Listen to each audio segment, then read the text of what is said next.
Coba ingat, seandainya orang tua kita mulai sepuh, udah tua renta, apakah pernah ada adegan dalam kehidupan kita membentak orang tua kita, sampai orang tua kita merasa ketakutan kepada anaknya sendiri. Orang tua kita nggak berani untuk mengatakan keinginannya, ingin dibuatkan atau ingin dimasak, ingin dibelikan satu masakan kesukaan dia, saking takut dan saking kagetnya orang tua kita terhadap sikap kita yang pernah memarahi, membentak, bahkan kadang mencela orang tua kita. Coba ingat adegan itu yang pernah terjadi di suatu pagi di rumah kita kepada orang tua kita. Adegan yang pernah terjadi di suatu malam di hadapan orang tua kita. Bahkan kadang kita pernah memarahi orang tua kita sampai dia malu di hadapan orang banyak, di hadapan saudara-saudara kita, di hadapan saudara-saudaranya, di hadapan orang banyak yang dia tidak kenal, mungkin di jalan, mungkin di pasar, mungkin di mall, mungkin dimanapun. Karena kita kecewa kepada orang tua kita, lalu kita marahi orang tua kita habis-habisan di depan orang banyak. Tapi orang tua kita merasa sedih, kecewa, lalu merasa takut kepada anak yang dulu sering dia gendong.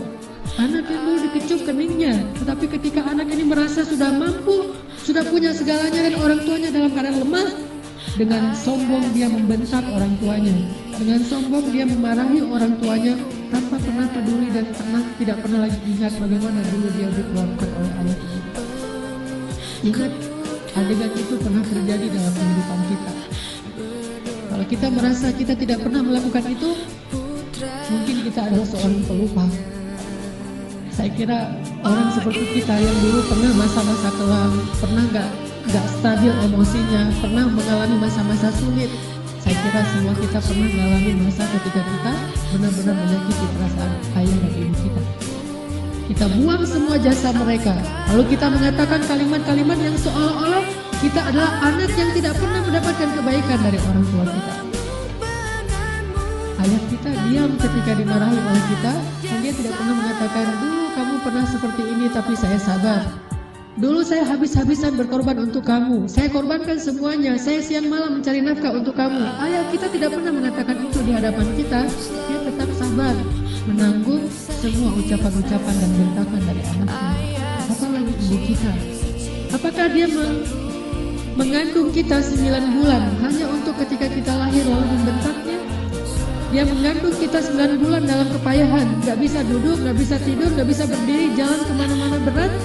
Apakah hanya untuk melahirkan seorang anak yang congkak, sombong, dan kemudian membentak ibunya hanya karena kesalahan kecil yang dilakukan ibunya? Ingat, adegan itu pernah terjadi dalam kehidupan kita.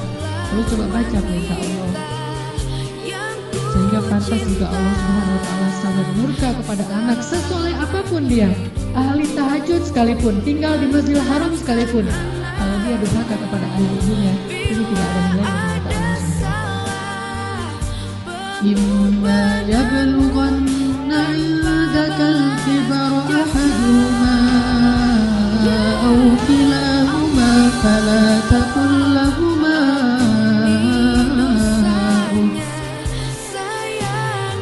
seandainya salah satu dari mereka atau keduanya tumbuh atau hidup bersama kalian dalam tanggungan kalian, maka janganlah sekali-kali kalian mengatakan kepada keduanya kalimat-kalimat yang menyakiti. Uffin. Allah larang kita untuk mengatakan itu. Lebih baik kita tidak pernah sholat sunnah sekalipun, kalau kita masih bisa tetap menjaga lisan kita kepada orang tua, daripada kita menjadi ahli ibadah tetapi kita tidak mampu menjaga lisan kita dari menyakiti orang tua kita. Fala taqul lahumā uffin wa la tanharhumā. Fala taqul lahumā uffin wa la tanharhumā wa la tanharhumā wa qul lahumā qawlan karīmā. Fala taqul lahumā uffin. Kalimat uff ini adalah kalimat ketika seorang anak tidak mau mendengar ucapan nasihat dari orang tuanya, dia berpaling, maka itu adalah kalimat uff. Dia tidak mengabaikan apa yang diucapkan oleh orang tuanya, adalah kalimat uff. Orang tuanya belum selesai berbicara, dia sudah pergi, itu adalah kalimat uff. Orang tuanya memberikan usulan tetapi bagi dia itu sesuatu yang tidak penting, maka itu kalimat uff.